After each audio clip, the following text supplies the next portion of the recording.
अस्सलाम वालेकुम। आप देख रहे हैं प्रोग्राम खरा सच। मेरा नाम मुबाशिर लुकमान है। लंदन से मैं ये प्रोग्राम आपके लिए कर रहा हूं और आज मेरे एक बड़े खास मेहमान हैं। उसकी वजह से ये मजबूरी है कि ये प्रोग्राम को जो है उसके सवाल जवाब अंग्रेजी जुबान में होंगे, लेकिन जब आप सुनेंगे उनको या आप उनके मुतालिक सोच सकेंगे तो आपको समझ आएगी कि मैंने यहाँ पे किस मेहमान को दावत दी है। मैंने मीडिया इंडस्ट्री के एक ऐसे आइकॉन को आज ARY के स्टूडियो में दावत दी है जिन्होंने कई साल BBC और चैनल्स के ऊपर भी काम किया और खास तौर पे 50 साल के उन्होंने अपने तवील करियर के अंदर सबसे पहले वियतनाम की वॉर को कवर किया। अब बकौल उनके वो एक ऐसी जंग थी जहां पे 1 मिनट के अंदर $6 मिलियन के करीब खर्च किया जाता था 2 मुल्कों को तबाह करने के लिए। खुद अमेरिका भी उससे तबाह हो रहा था। यासिर अराफात से उनकी खास दोस्ती किसी तारुफ की मोहताज नहीं। गोल्डा मेयर से जो इजराइल की वजीर आजम थी उनसे ताल्लुकात उनके किसी तारुफ के मोहताज नहीं। मदर टेरेसा और जुल्फकार अली भुट्टो, बहुत से दुनिया के लीडर्स जो थे वो जाती तौर पे उनके दोस्तों में उनका शुमार होता है। बड़ी गहरी नजर है उनकी मीडिया पे, वर्ल्ड अफेयर्स पे और खास तौर पे उन अफेयर्स पे जो उम्मत मुस्लिमा को कन्फ्रंट करते हैं।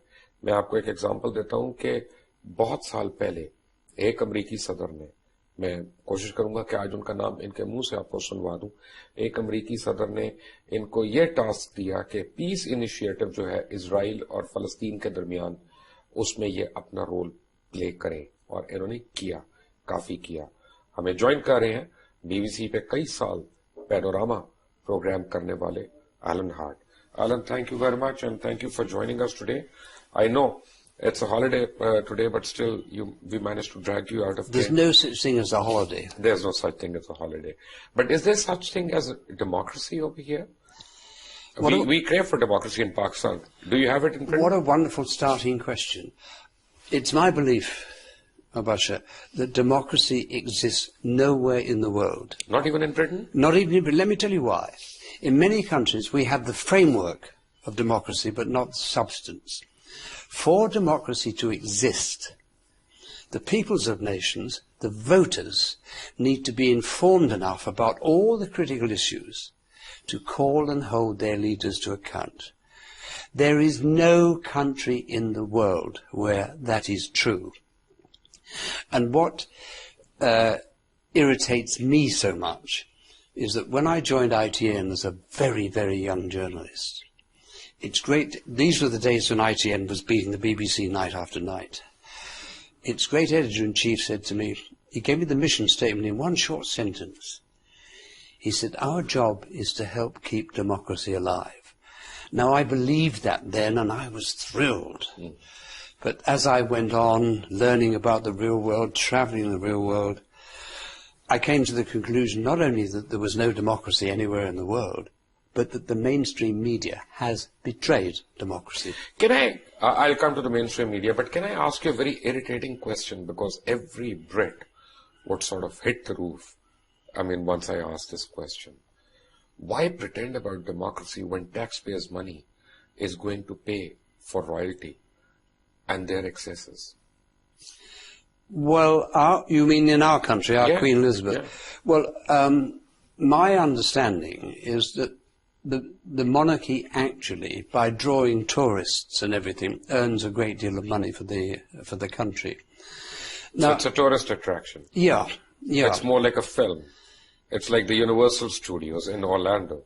Well, it is, but I tell you, to me, in one sense, the whole idea of a monarchy in today's world is obscene, absurd. But there is a reason why I'm also a monarchist. I quite admire Queen Elizabeth at her current age. But I tell you what I do think. I think the monarchy may be all that stops a coup in this country. It's one thing to overthrow a government. It's quite another thing to overthrow the monarchy. Now that brings me to another point. How fair is the British media? How independent, how fair, how neutral, and with no personal interest or vested interest? The British media does not report very many of the key issues. Yes, we have a few papers, the Financial Times, the Independent, the Guardian, they sometimes do the big issues. But we have the yellow press or the red tops, which is total crap. My test of the media, my real speciality these days, as you know, is the Arab-Israeli conflict. I've spent 30 years covering it, writing about it, writing books. That's the acid test. The mainstream media is terrified of offending Zionism. And why? There are in the media strong supporters of Zionism, right or wrong, but that's not what it's about. It's about advertising. Newspapers don't exist to give you news. But then we expected Panorama to be neutral because BBC was funded by the government. It wasn't reliant on advertising. No, but the BBC has a particular problem with Zionism. And it has been articulated by one or two reporters from time to time. If the BBC has a news report or a Panorama report or anything that Israel doesn't like, the lobby mobilizes. You can get 10,000 emails and telephone calls of abuse and protest. Now, you know, whether you're a busy reporter, a busy producer, it's just too much hassle. So you know where the red lines are. So in the case of Zionism, it's about not wanting to offend. But let me just complete the point on the media. Newspapers exist to sell advertising space. That's their prime reason for being. And what they're terrified of is if they offend Zionism too much, the advertising plugs will be booked. I'm afraid it's that simple. But then it doesn't make sense when you add two and two together, because you see, Britain, for instance, is an extremely cosmopolitan country. You have racists from virtually everywhere on this planet, and they come and they make a living over here. And it's very friendly to people who come legitimately and legally and work over here.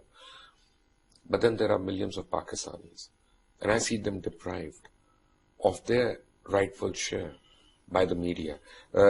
The government's attitude towards Pakistani students over here, and the way they are victimized, and so on and so forth. I can keep on going on. Why doesn't advertising or business sense prevail then? Well, let me tell you first of all, I have a great personal empathy with the Palestinians who are living here as citizens. And what I'm about to say is from experience in recent years of engaging with them up and down the country. I've even discovered that you can engage with angry young Muslim youth. If they accept you and your credibility, you can engage with them. But what I learned about the Pakistani community here, the Muslim community, but generally the Pakistani community, they care very, very deeply about what's happening in the Arab and wider Muslim world. And yet, so many of them are frightened to speak out, let alone become politically active or engaged, because of the fear of Islamophobia. Now, there's a case for saying, taking that argument one step further, there's a case for saying that they're in a trap, not of their own making.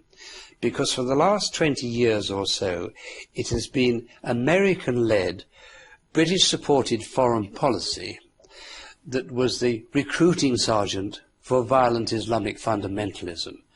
But the blowback price is being paid by Muslims, Pakistanis especially, in this country and other countries of the West. So I can understand why they might feel they have an identity crisis. Alan Hart, after a break, take a break.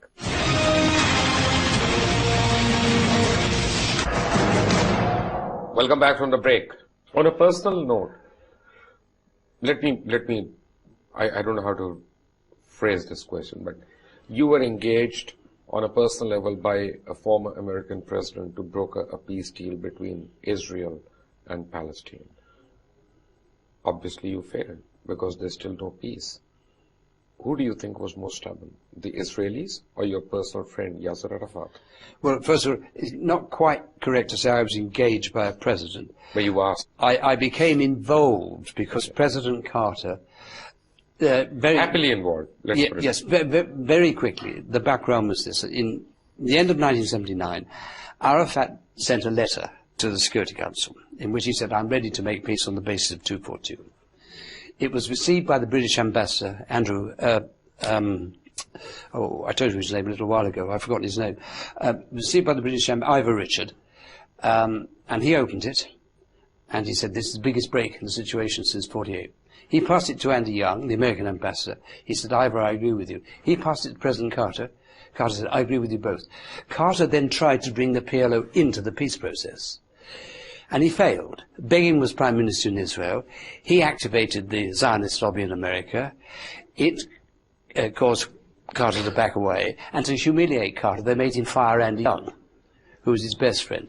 Word then came down to me from President Carter that no American president could solve this problem because of the power of the lobby. What it needed was some non-institutional, private diplomacy. At the time, it was well known that I had friendship with both Israeli and Palestinian leaders. So it was suggested to me that I should try secret politics. And play your role. And play my role. Obviously you failed. Well, did I fail? I became the link man in a secret dialogue between Arafat and Shimon Peres.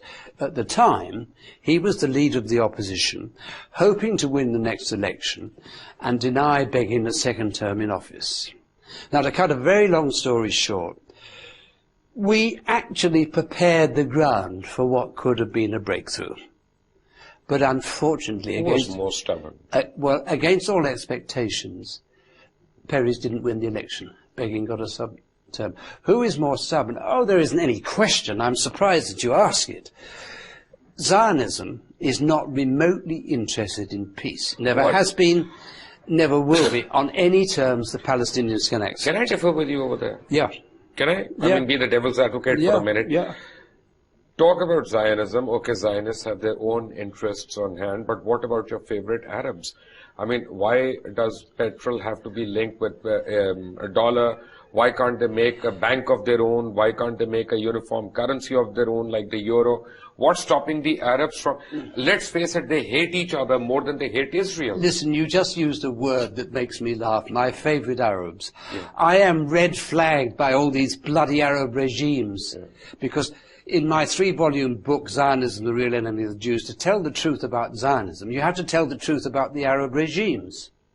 And the truth is that they wanted the Palestine file to remain closed when it was closed in 1940. I tell you a story. So are you telling me that Arab world is not sincere to the Palestinian cause? Oh, totally. And Arafat knew... Let me tell you a story.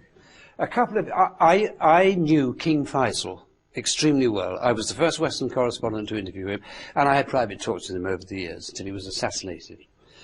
A couple of years ago, one of his sons, I won't tell you which one, was here in London, and it was suggested that I meet with him. And we met, and I had an hour alone with him, and I made 2 statements. And the first one I said to him, nothing's going to change in the Arab world until your bloody regimes are more frightened of their own people than they are of America and Israel. And he said to me, you're right. And my second statement, Mubashir, was this. If tomorrow the Israelis exterminated all the Palestinians and closed the file, your bloody regimes behind closed doors would raise a glass of champagne and say, thanks. And he said, you're right. There are so many myths about this conflict. Israel has never been in any danger from any combination of Arab forces. And as you rightly say, they are so divided. They've always had a weapon. Years ago, they could have used oil as a weapon. After 1967, had the Arab leaders put their bloody act together, sent one of them secretly to the White House and said, if you don't get Israel back to 1967 borders, we'll turn off the oil. If the president believed they were united and meant it, they wouldn't have had to have turned off the taps. He'd have said, give me a few weeks and I'll sort it out.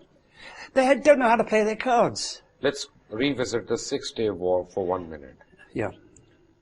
Egypt was at the forefront. Egypt attacked Israel. It didn't. Okay, who did? Oh, my God. It was a long-planned war. What the Israelis cleverly did, they trapped Nasser. Nasser, as you recall, he had this agreement with Syria. So in the months before that war, Israel started attacking Syria, mostly with aircraft. That embarrassed Nasser, so he had to make a deployment to Sinai, which he did, and the trap was sprung. That gave the Israelis the opportunity when the moment came to say, look, they're going to attack us. Now, read my book. I quote Israeli leader after Israeli leader saying they absolutely knew Nasser was not going to attack. Even Begin, years later, said, we must be honest. There was actually no question of him attacking us. We decided to attack him. It was the fulfillment of what they failed to do in 48. They wanted more land. Last year, it was widely rumored that Israel plans to attack Iran's nuclear facilities. Is there any truth to it, or was it just a conspiracy theory? Well, the reason why Netanyahu plays this up, and he's succeeded brilliantly, is to take attention away from Israel-Palestine and the ongoing Israeli occupation. The problem about Netanyahu, I don't know whether he's saying... I'm talking about Iran now. But yeah. It's Netanyahu who's leading this charge. And tomorrow, actually, he's going to be raising the flag again for attacking Iran.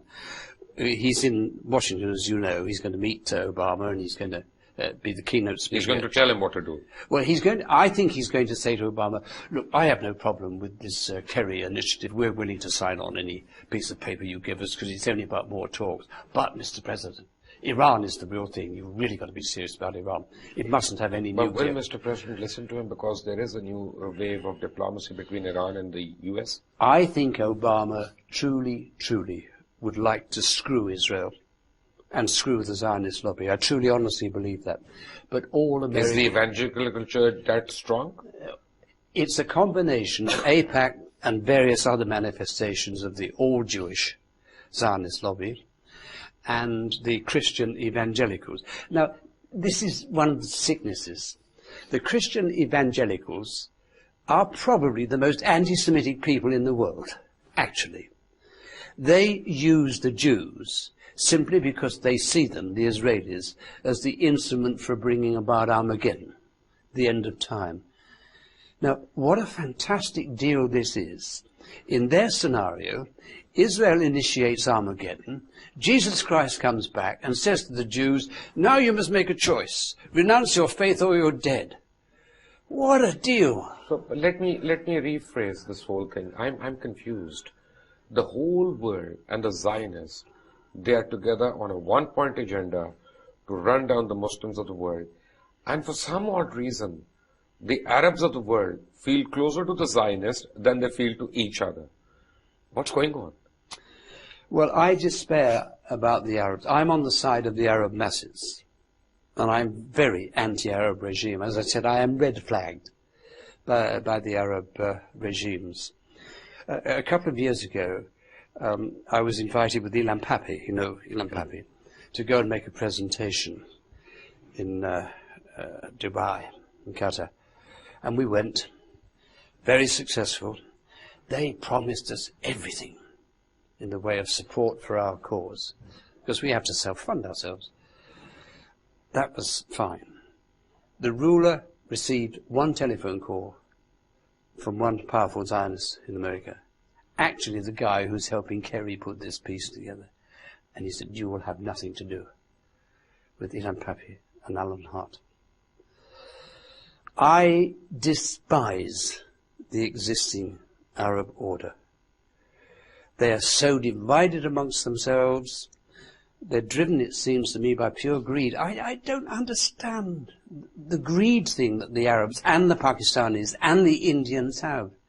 For God's sake, how many palaces can you live in? How many meals can you eat? Well. How many women can you... Queen has more palaces than I do, so count British as well. But let me ask you a question. What explains this insane fixation with money? You know, you have billions, you must have more. What explains it? Well, I don't know. I think there is no way to explain greed of an individual. I mean, I'm not going to stand and defend that. But there is one logic of the have-nots. The subcontinent people of the subcontinent have been have-nots for centuries. And, whatever they have then seems to be trivial compared to whatever they may not have in the future. But that's no excuse. You did 10 or 12 shows on Panorama, specifically on the creation of Bangladesh and what went wrong in East Pakistan.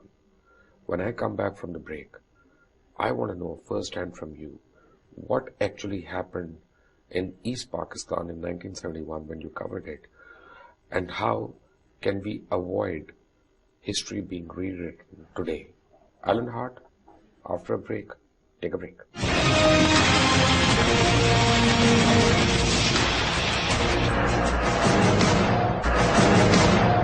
Welcome back from the break. How and what made East Pakistan turn into Bangladesh when you were covering it on the BBC for Panorama? Well, I'm going to give you an explanation which you'll probably tell me is very superficial. You remember, before it all happened, there was a most terrifying flood and cyclone. Yeah.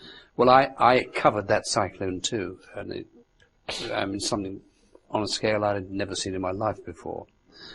And my own view at the time, and still today, was that it was the failure of the Pakistani government to, come to the assistance and address that and provide assistance and aid.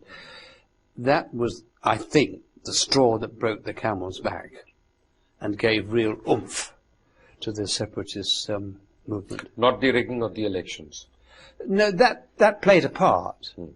But I think what really brought people behind the cause was the failure of the government to come to their But that aid. could have been the last straw on the camel's back. Yeah. I mean, when a child is born, it doesn't mean the mischief happened the night before. It takes a long time. Yeah. What was actually happening in East Pakistan? I think that it's very simple. I think they just were as corrupt as anybody else. I think there were a lot of people that wanted power for its own sake. I remember Sheikh Mujibur Rahman, just before I left, he was putting his army together, and he produced these 30 or 40 guys, and he said to me, "These are going to be our commanding generals. Would you like to make a speech to them?" And I have a photograph, actually, at home, of me addressing these guys. I mean, they all seem to be very second-rate. But, I mean, we've seen it go from corruption to corruption to corruption. It now seems to me to be a dreadful place, arguably worse than it was when it was part of Pakistan. I just think it was factional power seeking. So it was Sheikh Mujibur Rahman, your friend Mr. Zulfikar Ali Bhutto, or somebody else who was actually responsible for the icing on the cake? Yeah, I mean, I knew Bhutto reasonably well. And again, you see, I think he illustrates what I imagine you and I can both agree on today. The problem is leadership. I would challenge you, look around the world today and name me one leader anywhere worthy of respect. Can you do that? No, I can do it in history. Yeah, but I'm saying today. No? We all had great hopes of Obama. Well, perhaps you didn't. I did. I was among those who did. No, so did I. But now he has the same effect on me as Tony Blair when I see him. See Blair on Which is not saying much. Well, I want to kick the bloody television screen in when I see Tony Blair. And I'm now getting to the stage when I see Obama. I mean, look at his statement on the Ukraine. There'll be a cost to pay. Mr. Putin has got him by the testicles. There's nothing he can do about it. Tell me one thing. Do you think the government of Pakistan is making similar mistakes that it did in 1969 to 71 in Balochistan right now? Yes, I do. And let's be more specific. Well, no, I think the problem in Pakistan is very simple. I mean, is it just the totality of the rampant corruption? I mean, my dear Pakistani friends tell me that your present Prime Minister can now pretend to be anti-corruption because he's got all of his billions away, so he doesn't need himself. He has to be the richest Prime Minister on this planet. Yeah, but he doesn't need any more money, so he can pretend that he's not corrupt anymore. His children do now. What I think, Mubashir, what I think Pakistan needs, if I may say so, I think it needs a short, sharp military coup. to take over for 6 months, 9 months, whatever, to clean out the corruption and prepare the ground for truly new, open elections. Your countrymen will start shouting. Well, the Brits, led tell by the them to Americans. go to hell. You've got your own awesome problems But to deal there with. is one problem I have. I mean, you want me to be honest about it? Yeah. If supposedly bin Laden is discovered in Pakistan, I say supposedly. Instead of deep in the ocean. Yes. It's a huge issue. But when people like Bramdak Bukti, they travel on an Afghan passport and they settle and live in Switzerland, make a shadow cabinet and start giving orders for blowing up, pipelines inside Balochistan and creating hell in Pakistan. Every Western government is silent about that. What's this hypocrisy? Well, you said it. It's all about the hypocrisy of our governments. We're So fed we are up. not as corrupt as you are, trust me. We are corrupt far as money is concerned, but we are not corrupt in terms of morals. Oh, I think the most morally corrupt country in the world is America. I mean, if you look at its political system, what passes for democracy is for sale to all manner of lobbies. When President Kennedy came into office, he tried 7 times to introduce legislation to take out this funding for the elections. What passes for democracy in America is for sale to the highest bidder. To me, that is the greatest form of corruption. Now, I know America well. I've been going to and fro for 40 years, and I have a love-hate relationship with it for this reason. On one level, and generally speaking, I think it can be said that Americans are the dimmest, dumbest, most uninformed, most underinformed people in the world, bar none. It's not their fault. It's because the media tells them nothing worth telling them. But on the other hand, I believe Americans are arguably the most deep down, the idealistic people in the world. If you could only provide them with truthful information, I think you could release this idealism, and Americans would be wanting to change their country for the better, and by doing so give the world the leadership it needs to be changed in whole for the better. Excellent. After a break, take a break.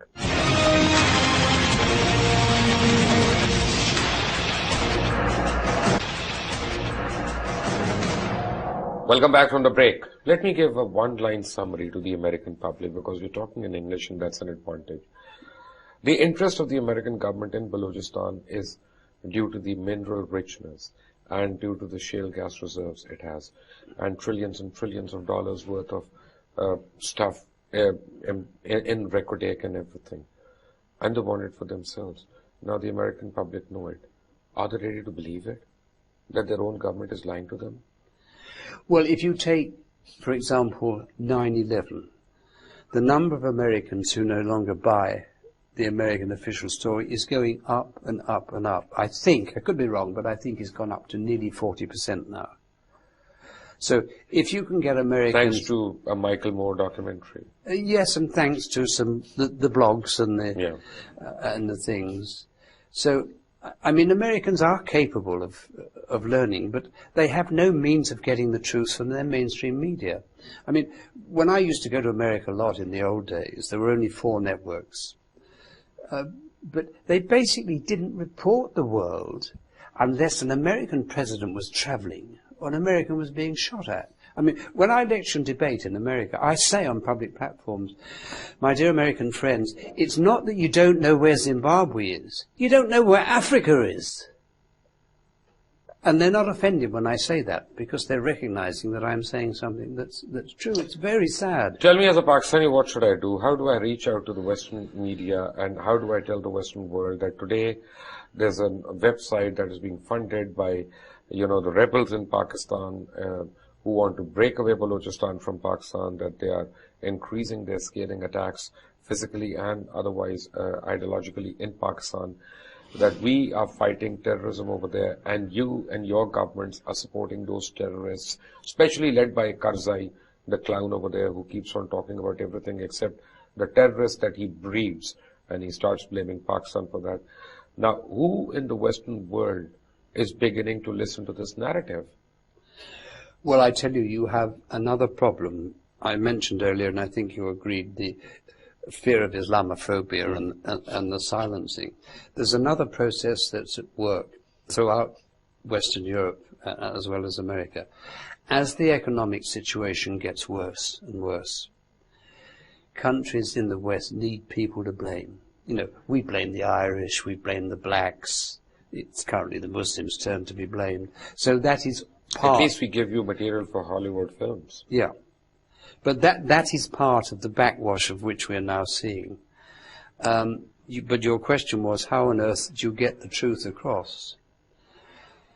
There's only one way to do it, so far as I can see, and that is to have really credible spokesmen. Excellent. Telling it. Remember, at the outset, at the beginning of this show, you told me that the Western media is also corrupt. Yeah. And driven.